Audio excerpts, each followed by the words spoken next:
You ask Tiger to solve.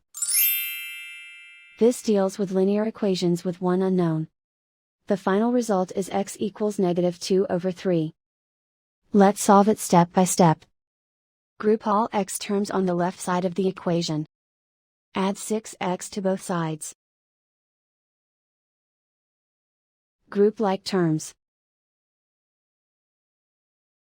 Simplify the arithmetic.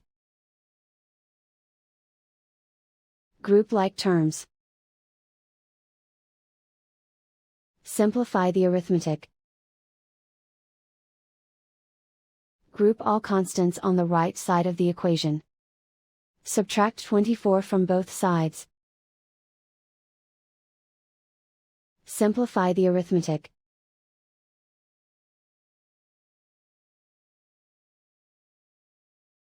Isolate the x. Divide both sides by 3. Simplify the fraction. And so the final result is x equals -2/3.